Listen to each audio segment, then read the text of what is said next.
ex-husband wouldn't have known how to breathe if he hadn't had a list that probably said breathe on there. And it was always in his shirt pocket.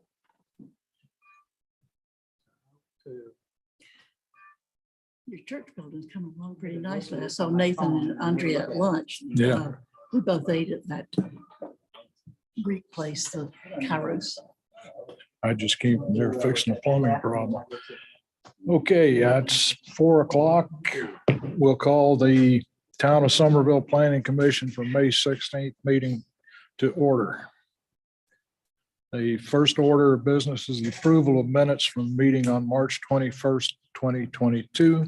Are there any additions or corrections to those as distributed? Hearing none, we'll accept them as sent out. Second. All in favor, signify by saying aye. Aye.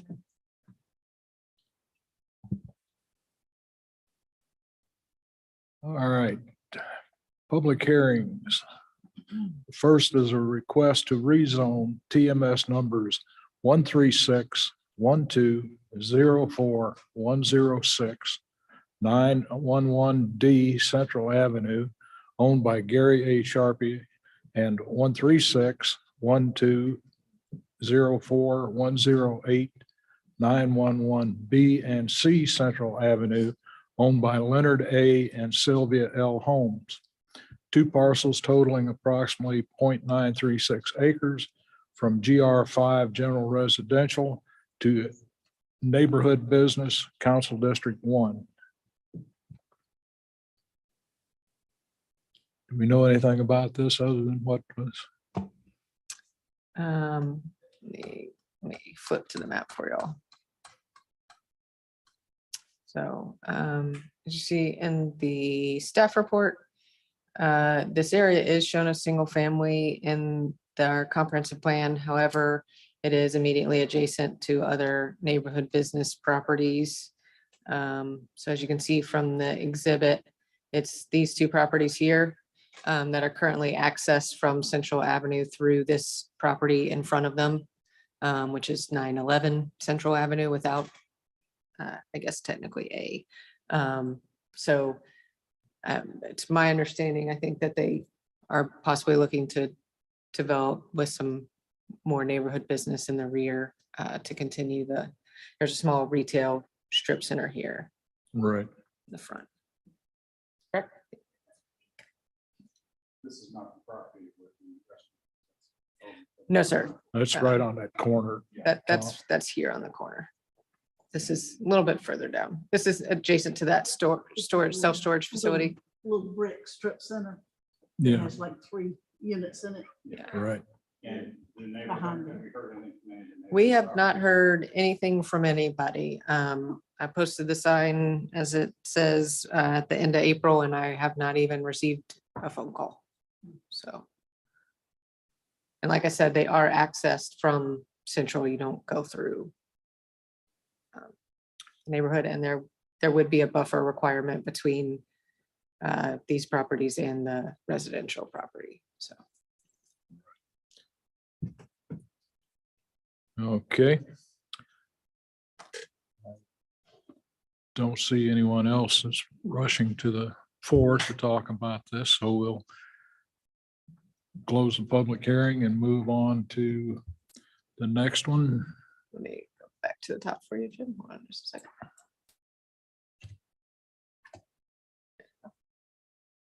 Next being the proposed amendments to the Somerville Unified Development Ordinance, Chapter 3, Section 3.4.3 lodging. This looked like you were. Yes, these are page. So the next 2 items on the agenda, which I'll just briefly go over both of them, if that's okay, even though I know we were at the first one. Both of these have been in applying our ordinances. We've realized we need a few changes to deal with some inconsistencies and concerns that have been brought up. So both of these are just being, one of them with lodging is dealing with inconsistencies, particularly in the neighborhood mixed use district. And the next one is with residential dwellings, accessory dwelling units, or actually accessory structures, not dwelling units. The size limitation was taken out in previous amendments, and we're now seeing some issues with that. And so we're trying to go back and address those issues while still providing some more flexibility. So those are the two amendment requests. Any questions from the commissioners? Okay. We'll close this public hearing and open the proposed amendments to the UDO Chapter 3, Section 3.5.2, uses customarily accessory to residential dwellings. I think we just covered that. Yes, sir. And if there's no one else that wants to speak to it, we'll close this and go on to, there being no old business, we'll go to new business. Yes, we do have 4 street names for approval. This is for neighborhood off of Orangeburg Road. And the 4 street names are, and you will be seeing some more street names from this neighborhood again, because they actually need 6, but they're having some trouble finding ones that don't already conflict. So, but the 4 that we have that don't conflict with already existing road names are Gloriosa, Dalberg, Marble Wing, and Coulter. I move to approve. I have a motion and a second. Any discussion? Hearing none, all in favor signify by saying aye. Aye. Those opposed, like sign. The ayes have it. Okay, the aforementioned request to rezone TMS numbers 136, 1204, 106, 911D, and 136, 1204, 108, 911B and C Central Avenue. Do I have a motion? I'll second. I have a motion and a second. Any discussion? Hearing none, all in favor signify by saying aye. Aye. Aye. Those opposed, like sign. Ayes have it.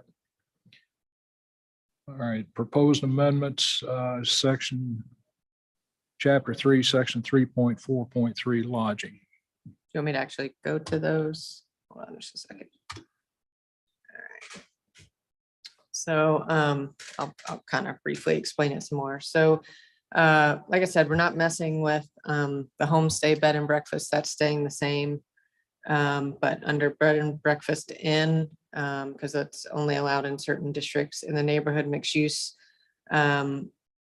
we are changing the owner occupancy requirement if it's a neighborhood mixed use zoning, because neighborhood mixed use zoning does allow for commercial uses, limited commercial uses, but it does allow for commercial uses.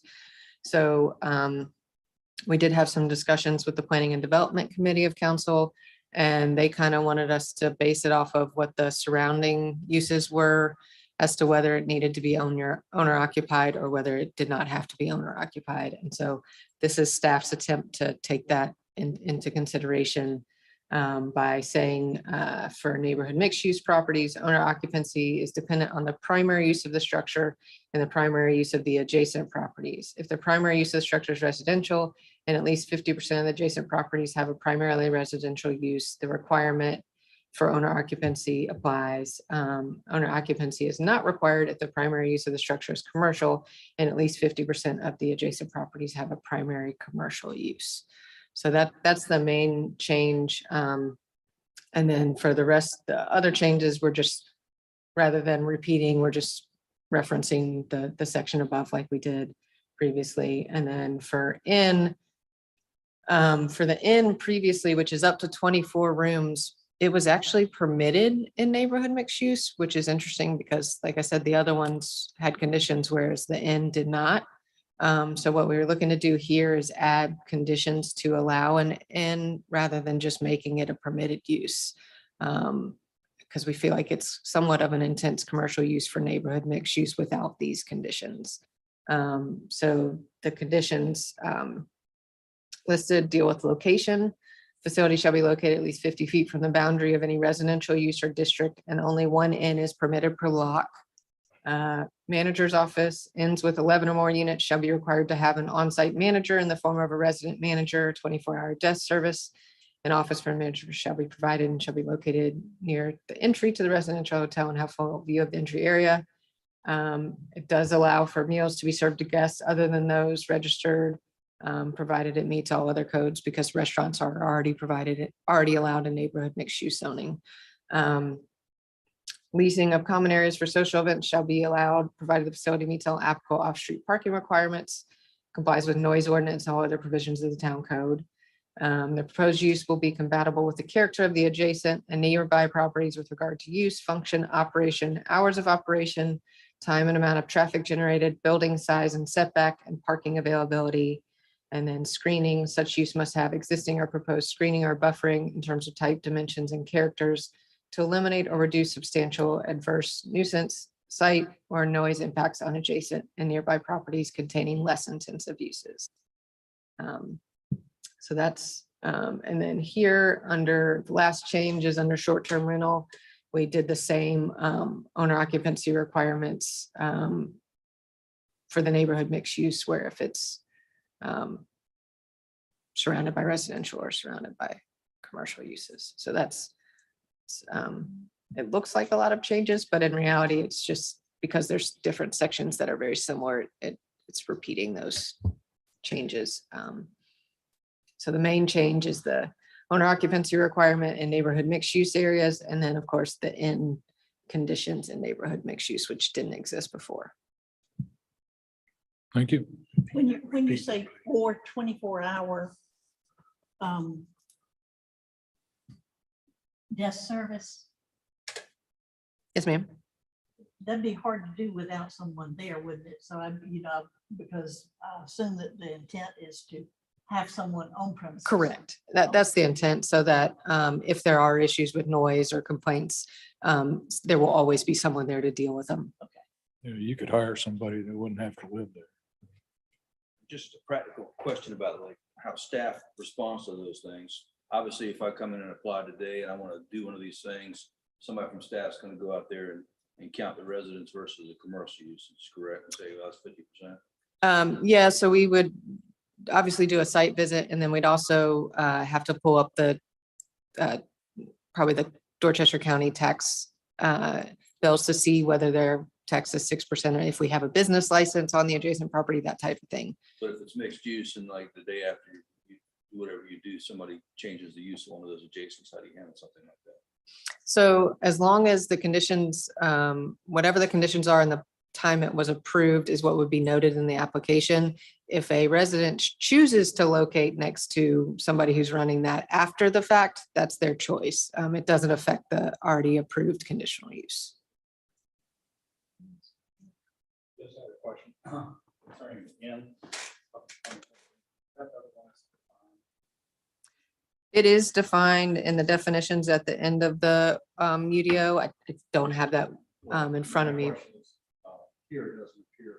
Is it between 10 and 24 rooms? Is considered 10? Because all the location match, that apply to smaller units like the ones you have to apply. So the others are bed and breakfast inns, so they're limited to serving breakfast only to their guests. So I guess really, I mean, could you have an inn fewer than 10 rooms? I guess you could if they wanted to have a restaurant as a part of that, that served to people outside of the bed, outside of the people staying there, or wanted to serve more than just breakfast. That could be considered an inn, yes. And then they'd have to meet all the requirements. Correct. Yes, sir. Okay, thank you.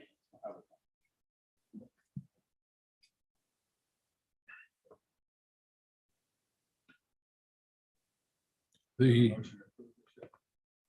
Can I make a motion to approve? you may have a motion to approve I second it. and a second. Further discussion? I had a question, Jesse, on the short-term rental. Yes, sir. All right, now this is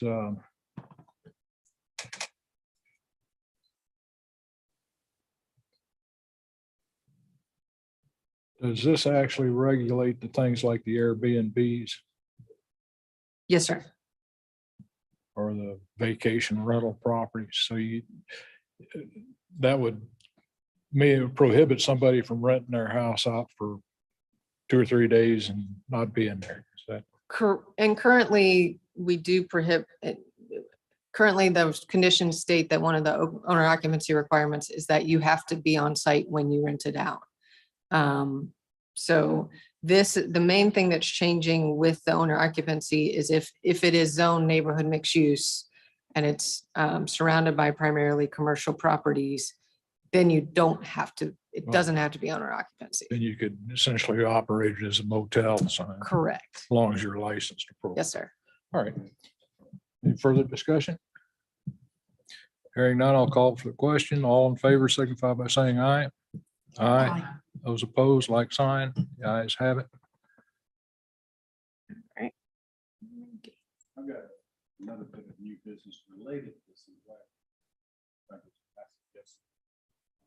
Jesse, I saw that Charleston County has passed an ordinance to loosen up the adjacent dwelling structure so that so-called mother-in-law units or father-in-law units could be built on people's property in the backyard.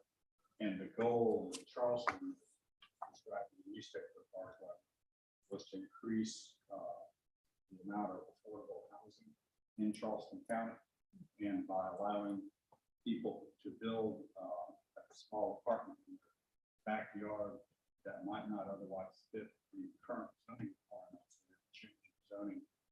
So somebody has a freestanding garage and a small shed would not be allowed to build in kind of some of those, I understand, small apartment if it's a separate structure.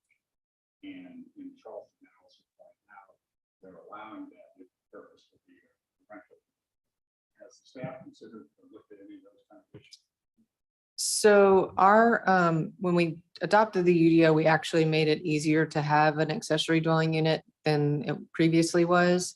We don't actually regulate the number of structures you can we regulate the number of ADUs you can have, but we don't regulate the number of structures you can have. So if you have a garage and you have a shed, you could still technically have an ADU. It's just limited in size to 50% of the size of your house. Okay.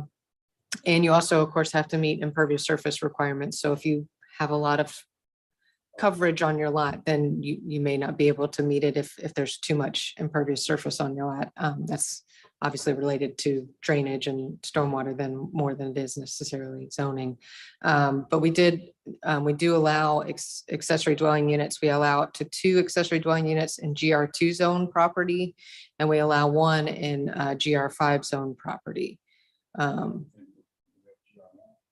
No, we have GR2, GR3, and GR5, although we don't have any properties actually zoned GR3 at this time. So we do allow, ADUs in all of our pure residential zoning districts, as long as they meet the conditions for an ADU. So did Charleston have some additional? I think Charleston did not allow them in all of their residential districts.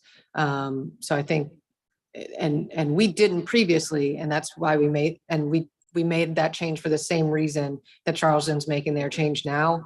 When we did the UDO, we changed it to try and help with affordable housing. Okay. Yeah, one thing that article didn't mention was impervious surface that they probably have to take into account too, because it affects stormwater Yeah. and drainage. All right. There's no, I don't have this. Okay. Since we've already done. Our next order of business is to amend the Somerville Unified Development Ordinance, Chapter 3, Use Provisions, Chapter 3, or Section 3.5, Accessory Uses and Structures, subsection 3.5.2, Uses customarily accessory to residential dwellings. And again, this one, as I said, when we did the round of amendments back in August, it took away any size restriction on accessory structures. And we're actually starting to see some issues where folks are proposing accessory structures that are almost the same size of their house, if not, some of them have been slightly larger. And we're starting to see some stormwater issues because we don't generally require a full stormwater review for accessory structures. The ordinance doesn't require that, but because these are so large, we're starting to see some issues there. And so what we're trying to do here is put back some size requirements, but relate it to the size of your lot. So that if you have a larger lot, you have some more flexibility with the size of your structure, whereas if you have a smaller lot, it's a little more strict, and that's honestly just because of the impact you can have on your neighbors with stormwater if you try to put a large accessory structure on a smaller lot. So again, and speaking with the Planning and Development Committee of Council, this is kind of where they asked us to go with this. And so the amendment is to add footprint back in and have it read: for lots less than ½ acre in size, such structures footprint shall not exceed 50% of the footprint of the primary dwelling. For lots in ½ acre to an acre in size, such structures footprint shall not exceed 50% of the gross floor area of the primary dwelling. And then for lots greater than an acre, there's no size restriction based on the primary dwelling, but the structure must be at least 50 feet away from any property line. So again, the idea is to try and limit the impact that runoff could have on adjacent properties. Certainly. All right, do I have a motion? I move to approve. Have a motion and a second. Any further discussion? Hearing none, all in favor signify by saying aye. Aye. Those opposed, like sign. The ayes have it. All right. I honestly don't, let's go back to one. I don't have anything under miscellaneous, just to remind you, if you haven't done training yet, Remy is sending out training opportunities. So if you get a chance to go ahead and get those done, please do. And if you need to come in to do some training, if you don't have that capability at home, we can certainly work that out as well. So just let us know and we'll work that out for you. And I also wanted to, I know I introduced her to a couple folks, but introduce Leah Davenport. She's going to be interning with us this summer. And she will be a rising sophomore at the College of Charleston. So. And your first name again was? Leah. Leah. Okay. There being no further business, I'll entertain a motion to adjourn. Move. A motion to adjourn, second. And second. All in favor? All right. Thank you.